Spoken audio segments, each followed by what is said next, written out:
E aí, gente, tudo bem? Tudo bacana? Bacaninha? Graças a Deus, tudo bem, né? E aí, gente, é porque hoje o assunto é gente.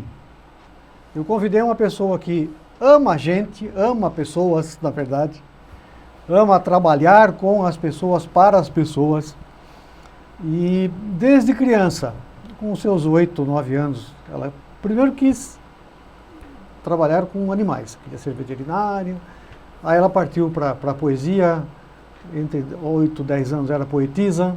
Eu tenho algumas poesias, para mim ainda menina, e que depois, já adulta, partiu para publicidade, foi trabalhar em grandes corporações em São Paulo, capital. E hoje o tema dela, o assunto dela, o trabalho dela é com o ser humano. Eu estou falando de Ana Lisboa, que veio gentilmente lá de Porto Feliz, onde hoje ela reside, e já agradecendo por você estar aqui. No seu Instagram você tem 2 endereços, que é Ana Lisboa Consultoria e a Ana Lisboa RH. Isso.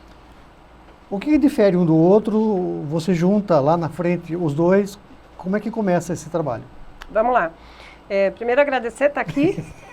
Que delícia. Muito bom. Você sabe tanto quanto eu gosto desse mundo, né? A faculdade de publicidade de marketing também nunca me abandonou. E o Instagram é um reflexo disso, porque eu tenho 2 grandes grupos de clientes, pessoas físicas e pessoas jurídicas.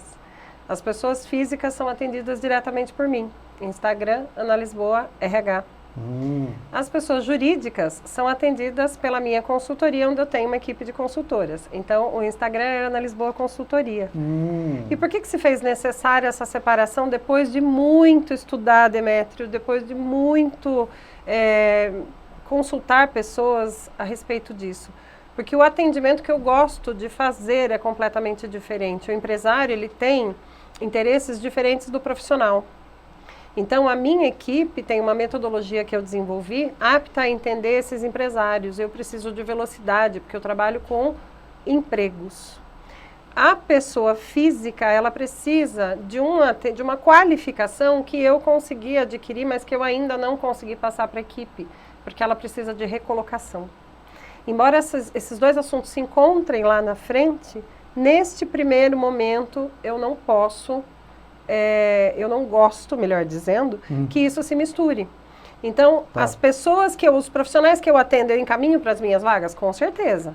Mas o atendimento ainda é diferenciado e eu gosto de atender os profissionais pessoalmente. Olha, é muito complexo isso e no meio disso tudo, ou principalmente, a centralização disso tudo é o ser humano. Sem dúvida. E uma coisa que acontece muito hoje, que eu também queria a tua opinião, Ana, como eu, ela é de Porto Feliz, nós somos conterrâneos de lá, nós nascemos no interior, aquela coisa bem bucólica, fomos para São Paulo, ela também fez isso, trabalhou em grandes corporações, ocupou cargos de diretoria, e de um determinado momento, não é claro assim, vamos, mas ela volta para o interior, Sim. Como muita gente fez isso. Essa migração, essa volta, tem acontecido muito isso. Pós-pandemia, ou durante pandemia e pós-pandemia, então, meu Deus do céu.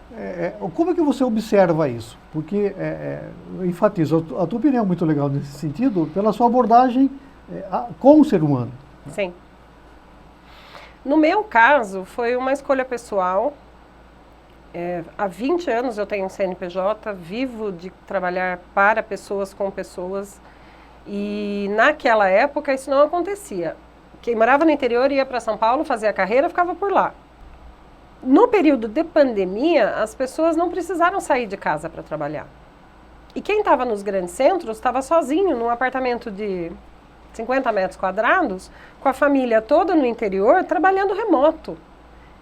E surtando, porque essa pessoa estava sozinha e não podia sair de jeito nenhum. Então, muitas foram as manifestações para cuidar da mente das pessoas. Nunca isso tinha acontecido antes, especialmente no mundo corporativo. As grandes empresas estavam um pouquinho melhor preparadas para entender esse contexto, deram o apoio que poderiam dar dentro do contexto que se estava vivendo. E as pequenas? Então teve muita gente que voltou para assumir o negócio dos pais. Teve muita gente que voltou para estar mais perto da família, ser bancado por ela sim, porque não, para até resolver o que ia fazer. Teve muita gente que teve que sair dos grandes centros por questão de saúde mental. Então, esse êxodo de São Paulo, ele aconteceu, sim, por conta de saúde mental. Mas também agora, talvez a gente tenha muito mais empresas para acolher esses profissionais do que tínhamos quando eu resolvi voltar na década de 90. Ah, com certeza, hoje tem muito mais. Muito mais. Muito mais. Até porque também assim, né? E graças a Deus que as empresas também vieram, porque carreira solo e ter o seu próprio negócio, não é todo mundo que tem competência para isso. Não. É preciso respeitar isso também, né? É preciso respeitar. E isso só se descobre com autoconhecimento. E é por isso que eu sou tão apaixonada por essa área. Porque as pessoas olham a vida do empresário com um certo romantismo. Existem basicamente três perfis que eu gostaria de salientar. Primeiro é o perfil do profissional que ele precisa de uma estrutura. É o profissional que precisa de um emprego.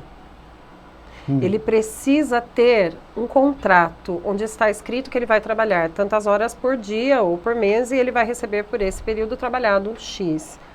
É maravilhoso, porque se não tiver esse tipo de profissional, a gente não pode ter empresário abrindo empresa. Tem um outro profissional que está no meio do caminho e a maior autoridade nesse assunto é o professor Marcos Hashimoto. Você esteve no lançamento do livro dele. Ele desenvolveu uma tese que virou livro, recomendo, que se chama Intraempreendedor. Esse intraempreendedor, essa figura, ele está no meio do caminho.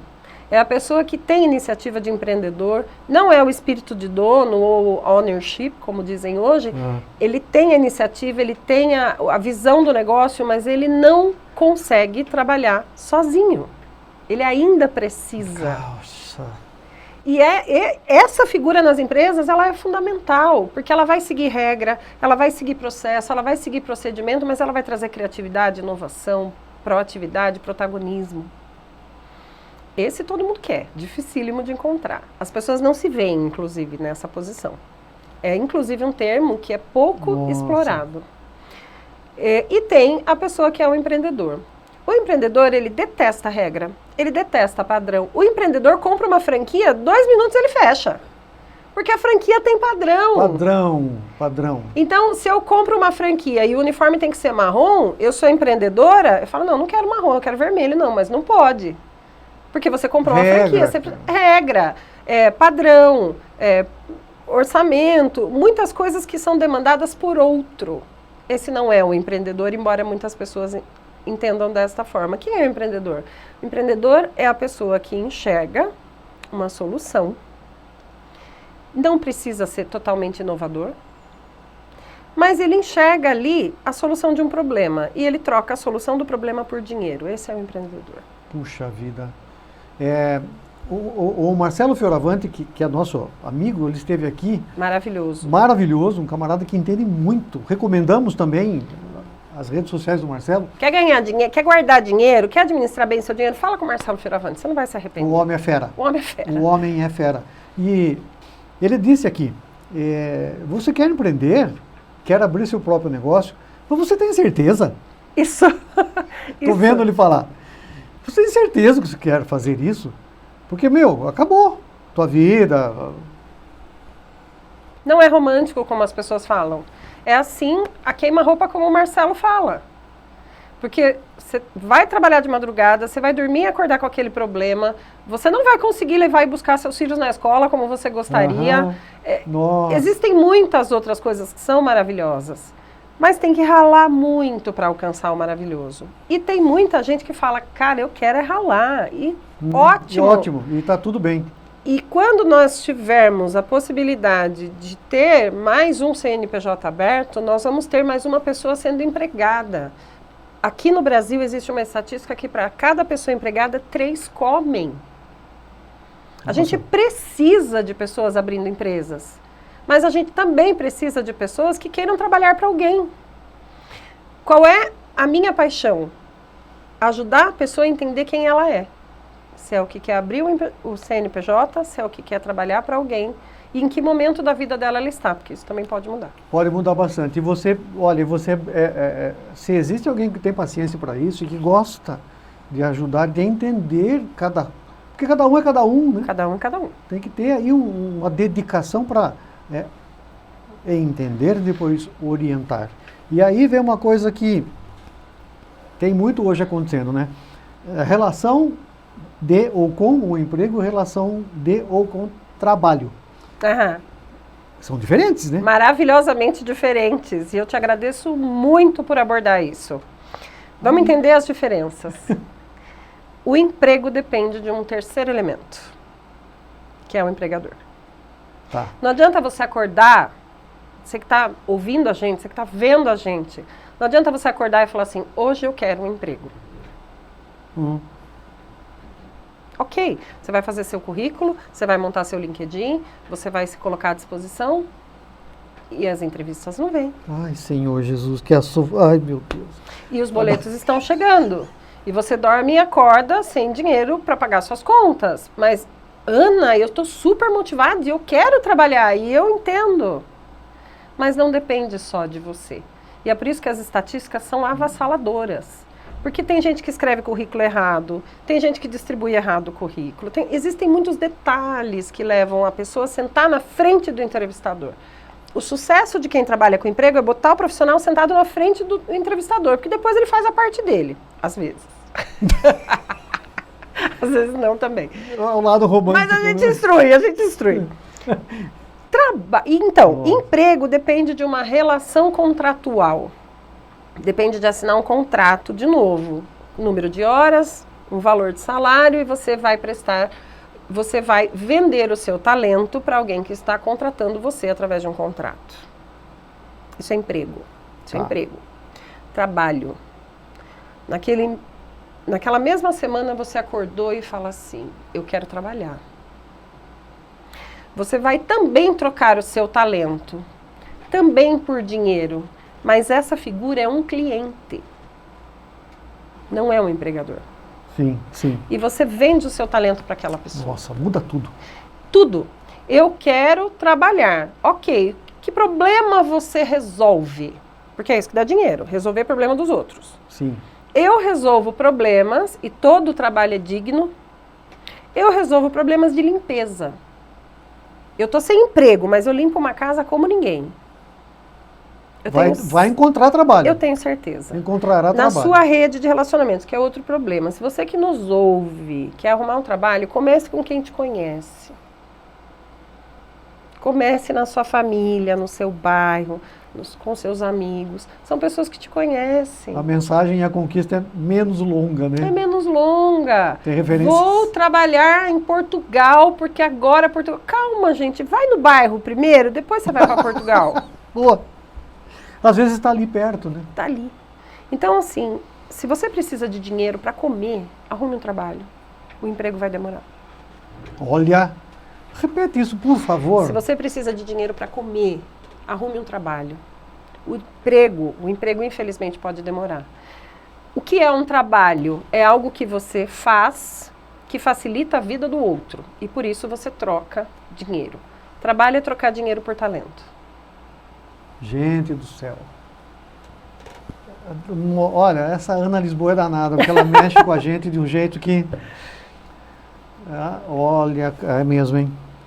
E quantos de nós estamos assim, né? Quantos? E às vezes não tem... até vou me estender um pouco.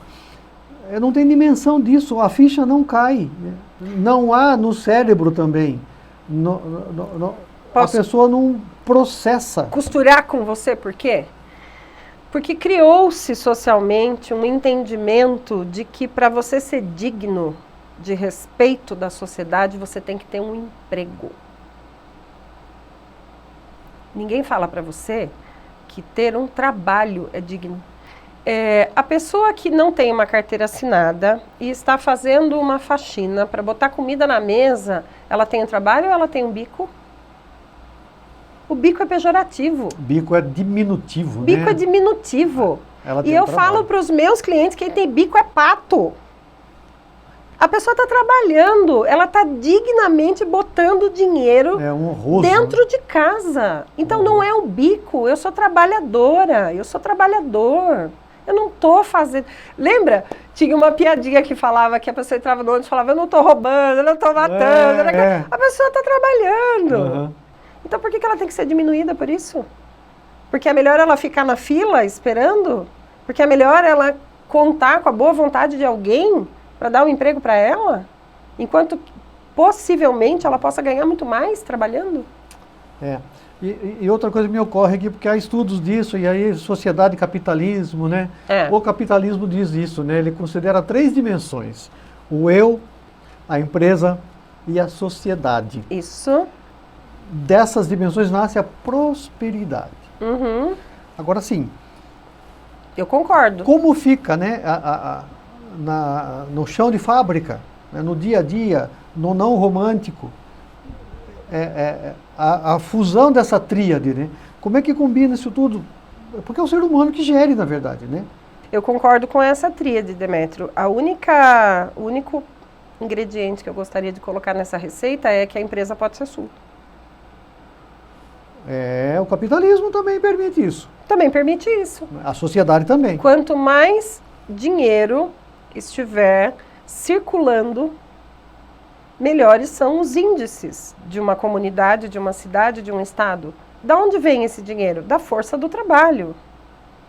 Não falei da força do emprego, observe. Eu ia comentar. Da força do trabalho. Então vamos trabalhar. Acabou. Você não precisa sair de casa todos os dias e entregar currículo, mas você pode sair de casa todos os dias para trabalhar e tirar um dia para entregar currículo, se assim for a sua vontade. Você me permite contar uma historinha que eu gosto muito? Minha amiga, pelo amor de Deus, a casa é sua. Eu atendi certa vez uma pessoa que trabalhava com biomedicina, dentro de laboratório. Mas ela ia se casar e ela perdeu o emprego. E ela estava desesperada. Com razão.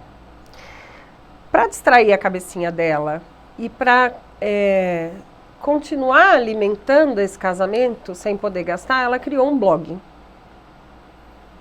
que falava sobre casamento. Então ela dividiu o dia dela, isso é muito saudável. Em algumas horas ela mandava currículo, fazia todo aquele processo que as pessoas fazem para buscar emprego, a gente pode falar mais sobre isso em uma outra oportunidade. E num outro bloco de horas ela cuidava do blog como quase que uma terapia, para não surtar. O blog deu tão certo que ela começou a receber solicitações de patrocínio. Epa, olha aí. Aí ela pirou. Aí ela me chamou. Faço Ana, ideia, me ajuda. Faço ideia. Agendamos um horário, sentamos frente a frente.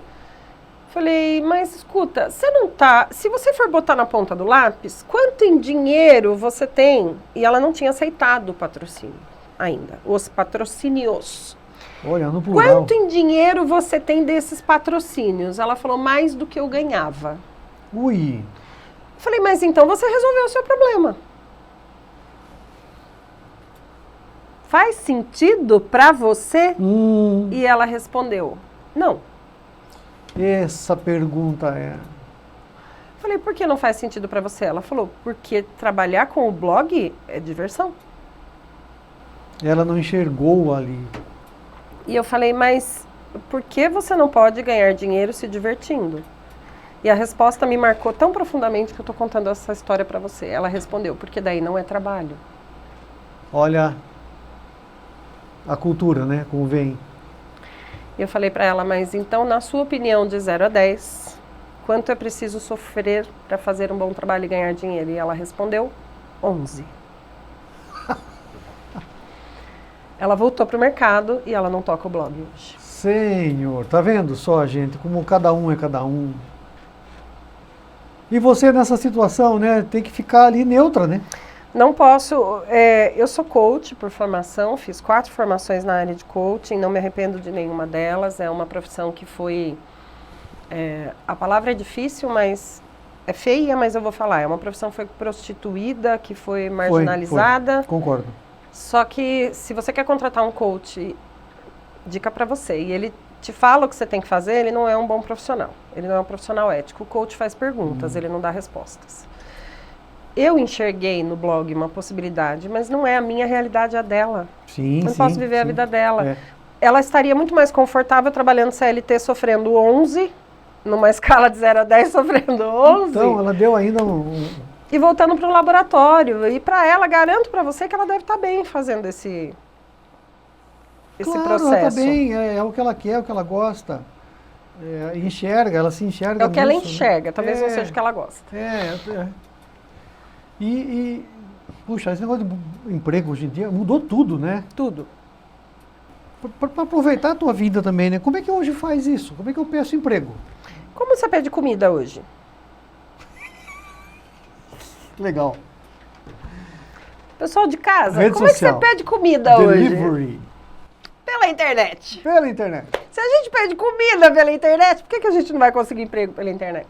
Emprego, não trabalho. Agora você já sabe a diferença. Pela internet, Demétrio.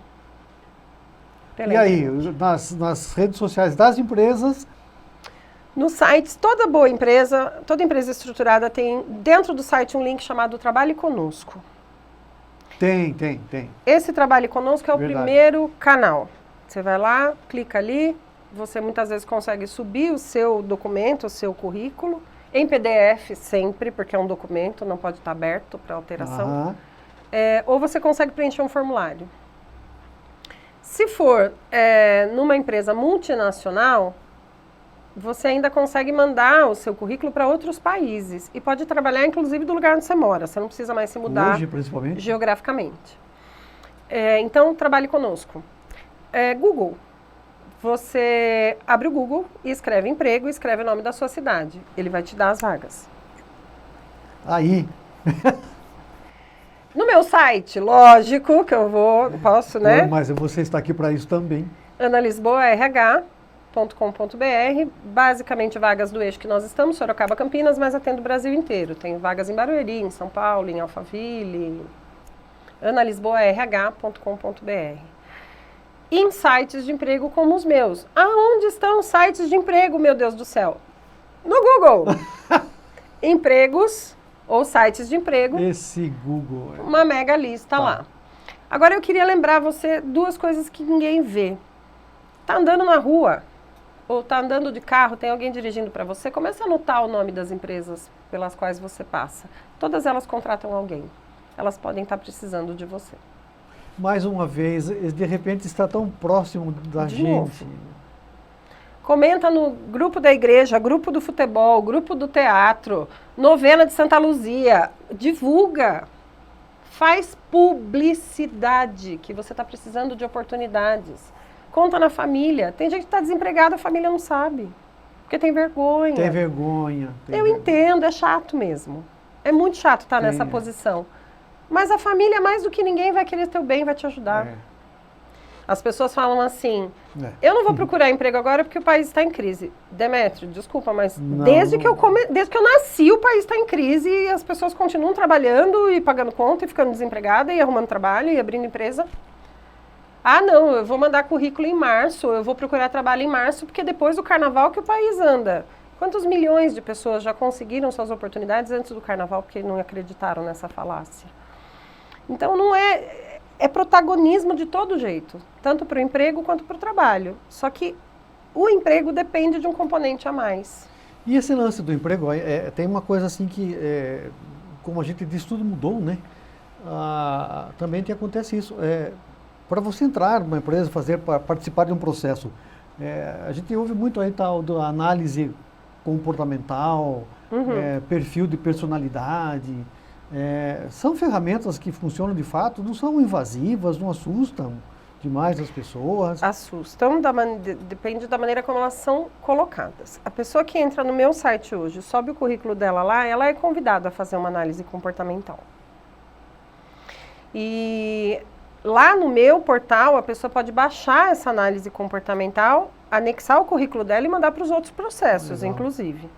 Para que serve uma análise comportamental? Para diminuir erro de contratação. Então, existem basicamente 4 tipos de perfil de ser humano. os comunicadores, os estrategistas, os planejadores e os empreendedores, basicamente, tá? Vamos supor que eu tenho uma vaga de TI. O cara vai ficar programando o dia inteiro. A maioria dos profissionais de TI não é um grande comunicador.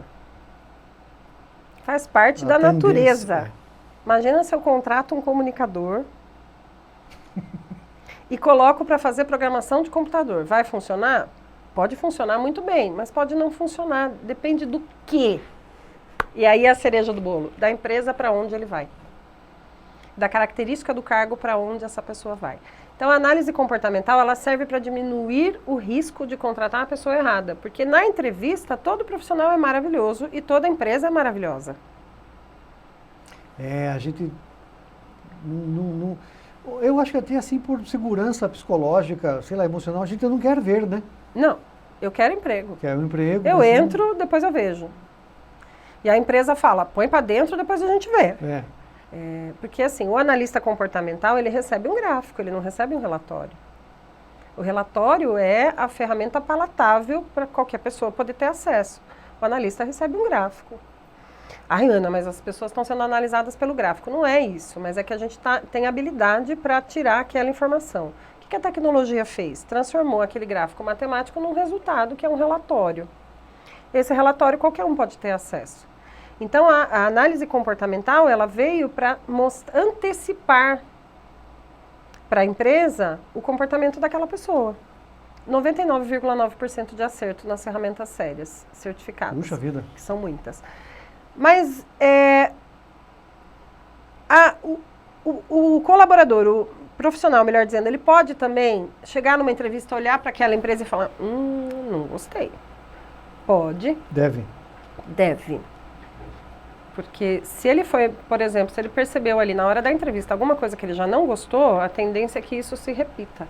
Porque isso é a cultura do lugar. E aí sim, né? E nós, velhinhos? Como é que é o etarismo? Eu também. Ontem, por curiosidade, eu vi uma manchete de um jornal de 1842 dizendo que uma velhinha de 42 anos foi atropelada por uma carruagem, uma carroça. Eu tenho 48 anos, vou fazer 49 daqui a pouquinho, e eu tenho planejado, para mim, pelo menos mais a mesma idade de vida. Eu gostaria de evidenciar com você 2 pontos importantes. A primeira é a geração prateada, né? Que ela é caracterizada pelos cabelos brancos. Não vê, não, Rodriguinho, você não é. Rodriguinho ainda não é a geração prateada. Quem é a geração prateada? É a geração que os filhos estão adultos, essa pessoa tem renda, essa pessoa tem interesses sociopolíticos, econômicos, educacionais, sociais e de saúde. Sim. E esta pessoa tem possibilidade de fazer escolhas. É membro atuante da sociedade e, graças à medicina, não está velho, embora tenha cabelos brancos.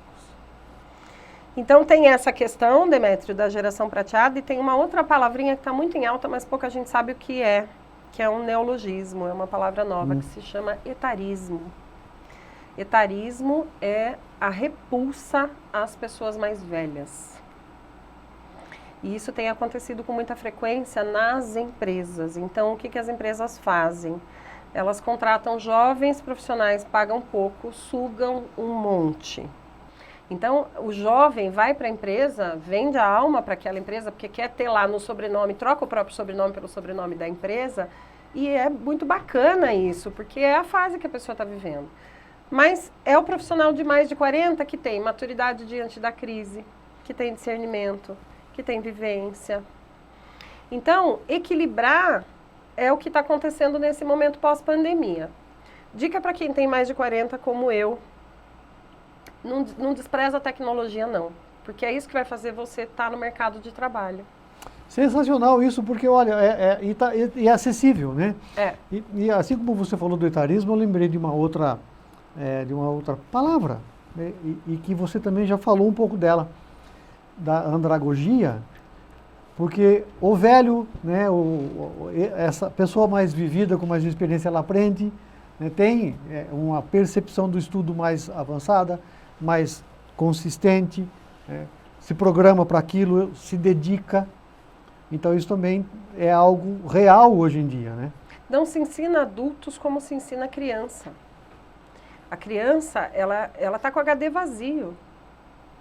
Então, o que você transfere para ela em forma de conhecimento, e principalmente que ela sente, ela guarda. O adulto também, mas ele precisa mais sentir, porque ele é crítico, ele já viveu. Então, a pedagogia, que é mais voltada para a criança, ela anda de mãos dadas com a andragogia, mas o método andragógico ele é voltado só para adultos. Então não adianta você fazer o adulto sentir uma experiência na qual ele não acredita, porque o HD dele está cheio de boas e más experiências. Então, botar um novo conhecimento ali é um processo que é diferente. Mas ao mesmo tempo, pelo menos excitante, né? Para você que é professor, não deixa de ser, porque novos desafios vêm, né? Novos desafios vêm. Bate de frente às vezes, né? Vai ao encontro da vida que aquela pessoa tem. Então, o adulto que está na sala de aula, você está falando alguma coisa ali, ele vai erguer a mão e falar, professora, não é assim, não. Porque na minha empresa, assim, que quando eu abri o meu negócio lá, eu leciono RH também, né? Sempre voltada para essa área, e a pessoa fala, não. Ele tem subsídios para um diálogo, um bate-ideias aí que... Muito mais rico. Né, de enfrentamento mesmo. De enfrentamento. Né? Mas eu acho que isso é enriquecedor. E como nós estamos diante de uma bela e grande mulher... Muito obrigada. Tem uma coisa de mulher aqui, mulher relação empresa, porque a gente vai falar de autogestão feminina, que é um trabalho que ela está focada nisso também, que a gente chega lá, mas a mulher, tem um estudo aí que, eu não sei se eu vou falar isso, Rodriguinho, porque, falo. O Rodriguinho falou que é para falar, então melhor Então eu vou falar. Senão depois ele corta esse pedaço. Ter mulheres nas empresas é saudável financeiramente. Ter mulher na liderança traz competitividade, inovação e prosperidade. Além do que, elas estão sempre dispostas a adquirir conhecimento. Porque, veja bem, a curva de aprendizado da mulher, olha gente, é mais rápida do que a do homem. Muito mais. 51,5% dos novos negócios do país estão sendo feitos por mulheres. Olha que fantástico. Você sabe por quê? Porque vocês são xereta. Porque a mulher busca trabalho, ela não busca emprego. Não busca emprego. Porque o empregador não dá emprego para quem tem filho. Esse empregador é doido, louco. Inclusive, e é não real, pode né? perguntar isso na entrevista. Não pode mais. Você tem filhos? Com quem vai ficar? Você vai começar a trabalhar aqui? Se a criança passa mal, isso não pode perguntar. Já perguntaram para você, como homem, alguma vez isso em alguma entrevista? Por que perguntam para as mulheres? Vamos lá! E a autogestão feminina aproveitando aí? Adoro! Será? Vamos lá. A gente vem de um histórico onde se cobra da mulher empresária que ela seja uma excelente mãe, se cobra da mãe que ela seja trabalhadora. Empresária ou empregada, né? Uhum. Então, assim, a gente vive essa dualidade de papéis. Vamos puxar lá atrás, em fatos históricos, aonde isso começou. Vamos beber da fonte. A mulher, ela é o único... dentro da raça humana, cabe à mulher gerar filhos. Obviamente, todo mundo sabe disso. Uhum. Qual é o aspecto econômico disso? Lá atrás, muito lá atrás, a força de trabalho era determinada pelo próprio ser humano. Então, a mulher era responsável por trazer força de trabalho para o mundo e, consequentemente, riqueza. Se você tira a mulher da fazenda, do campo e da função que ela tem de pôr gente no mundo para arar a terra, para colher os frutos, para vender isso depois, você tira daquela família a subsistência. Uau.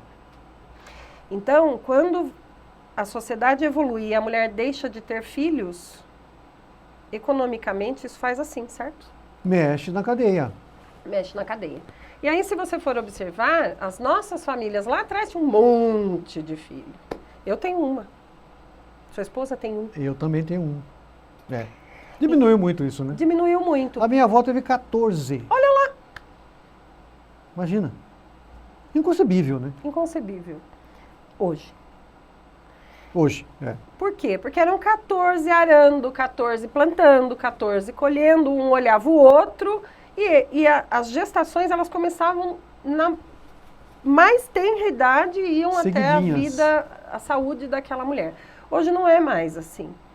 Então, historicamente, a mulher é a provedora de recursos econômicos de uma sociedade. Aos poucos, isso tem mudado. Isso é muito novo. Quando a gente convida a mulher para entrar para o mercado de trabalho, ela não pode ter filhos. Se ela é empregada de alguém, pior ainda. E eu, trabalhando com recrutamento e seleção há muitos anos, eu ouço muitas vezes assim, contrata a mulher não, hein? A mulher fica menstruada, a mulher engravida, a mulher tem TPM. Uai, ai, ai. É real isso, né? É real. É real.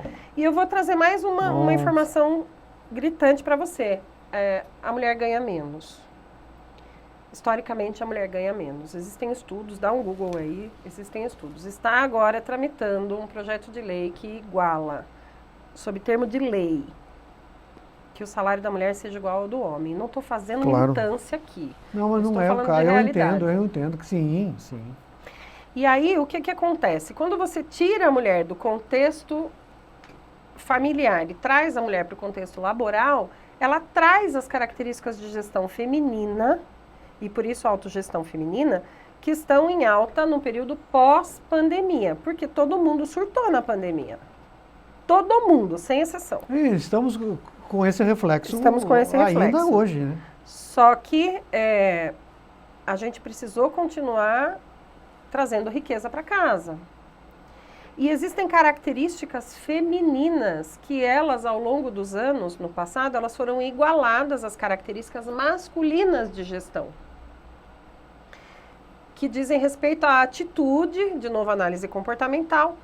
Homens, uma atitude pontual, pragmática, violenta, do ponto de vista da ação, não do ponto de vista da agressão. Muito pontual, muito... marcial, né? Muito cartesiano. E quais são as características de gestão feminina? Acolhimento, escuta, criatividade, trazer vários assuntos para o contexto. Então, nós mulheres fomos direcionadas a uma liderança muito agressiva. E agora, nós estamos aprendendo que nós podemos liderar do nosso jeito, sendo agressivas quando precisarmos e sendo acolhedoras quando precisarmos. E mais uma vez, é difícil dizer isso, né? Estou brincando. Mas, gente, tem muito ponto positivo para vocês, porque vocês são mais cooperativas do que competitivas, né? Sem dúvida. O homem tem toda essa necessidade de galgar, de diminuir o outro, ou essa sensação interna, tá vendo? Sou mais do que ele. Vocês não, né? Não, a gente quer... Isso chama-se... Inclusive tem um termo, que é outro neologismo, que é sororidade. Sororidade. Não vamos isso mesmo. Contra a outra, vamos juntas. Isso é um termo específico para gênero, não é sexo, é gênero Sim. feminino. Quem moldou a gente desse jeito? Um contexto social. Por isso pode ser mudado. Demora aí alguns anos, como todos os movimentos sociais, mas está em curso já, felizmente. É uma coisa doída, né? Essa poda, esses limites, essa imposição que a sociedade colocou para a mulher. Porque uma coisa assustadora, isso eu estava ouvindo na rádio.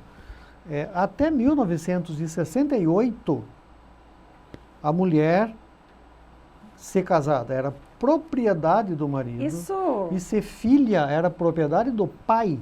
Sim. Como isso, gente? Porque ela era a matriz. A matriz. Então, assim, meu Deus do céu, eu estou colocando, perdão, pus a mão no microfone, eu estou colocando a galinha dos meus ovos de ouro na mão de outra pessoa. De outra pessoa. E para isso existe o dote. eu estou vendendo, estou dando a minha filha em casamento a você, ela vai produzir riqueza para você, então você me devolve um dote. E se a gente considerar, 68, eu estou fazendo uma... Tá? Ontem. Não é? E é por isso que a gente tem que ter muita paciência com os nossos pais, com os tios, porque, voltando a falar um pouco de emprego, né? Quando você recebe um conselho assim, não sai, não muda de emprego, é outra realidade. Hoje em dia já não é mais A assim. base para dizer isso é outra, né? A base é outra e o sentimento é o mesmo, proteção. Então, a pessoa que te gosta, ela está dando um conselho para você não sofrer. Mas é a sua vida, não é a vida dela. Tem que respeitar essa... Tem que respeitar. E a autogestão, ela apoia isso tudo, ela auto, né? O nome sugere de dentro para fora. É um combo disso tudo, é um estudo disso tudo, posicionar a mulher de uma forma mais protegida, mais notória. Demétrio, eu acho que é quase que um processo de fortalecimento, sabe?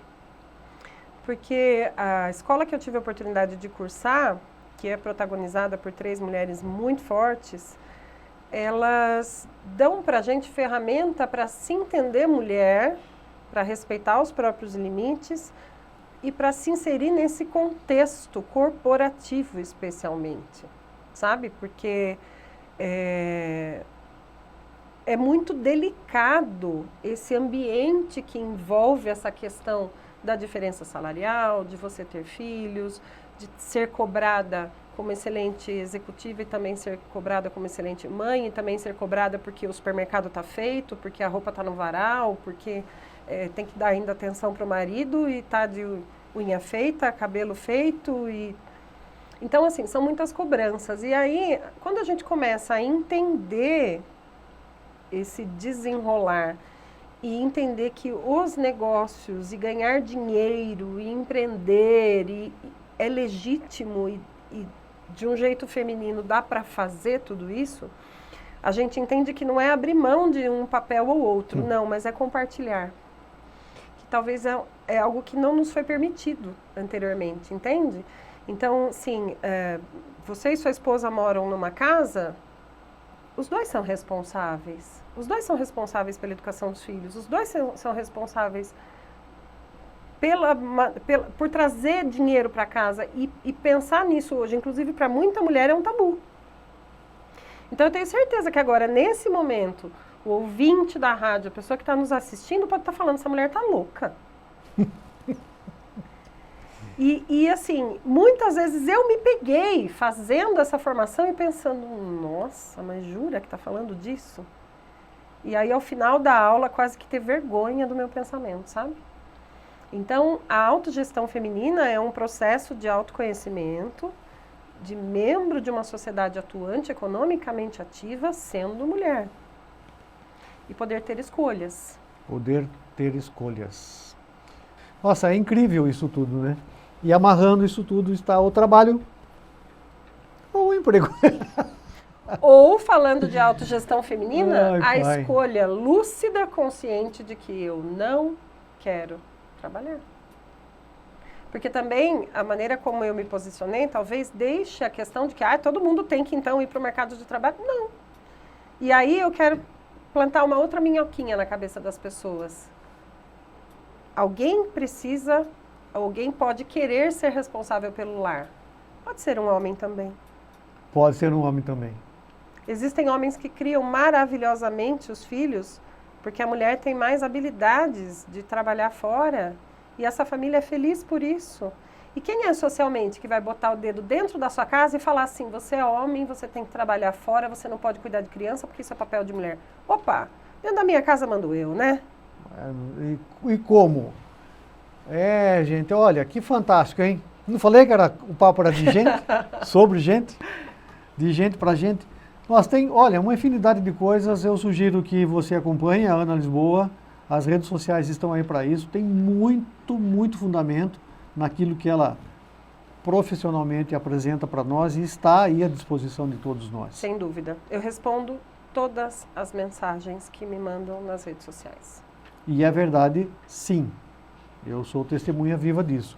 Te agradeço demais por ter vindo. Ah, mas já acabou! Já acabou. Ah. Vamos começar. Lembra dos perfis? Eu sou comunicadora, eu fico aqui falando o resto do dia, você deixar. É maravilhoso isso, porque tem mesmo assunto, a gente tem um conteúdo, graças a Deus, né?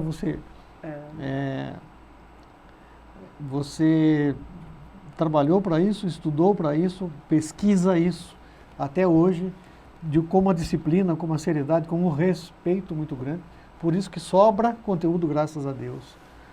E, puxa, eu te agradeço muito porque você sai lá de Porto Feliz, Itu, e vem aqui para Indaiatuba para atender um pedido da gente. Muito obrigado por ter vindo. Outra referência, vai atrás nas redes sociais, é um conteúdo incrível que ela tem, vale a pena mesmo. YouTube também. Demétrio, eu preciso te agradecer porque através das palavras a gente pode mudar a vida de uma pessoa. Às vezes a gente está batendo papo aqui, a pessoa está ouvindo e fazendo outras coisas, dirigindo e cai uma ficha. E isso é muito importante. É assim que a gente muda o mundo, né? É no microambiente, é pertinho de casa, como você já disse. Exatamente. Então, te agradeço demais a oportunidade. Imagina. Vida longa para o seu programa. Amém. Vida longa para nós, para você aí em casa, gratidão por acompanhar a gente, continua conosco. Você sabe que a gente faz aqui um conteúdo plural, mas com muito respeito, com muita seriedade, com muito prazer, pensando em você aí, tá bom? Ana Lisboa, um beijão no coração. Outro grande, Deus te abençoe muito. Amém. Até a próxima. Até. Tchau, gente, obrigado.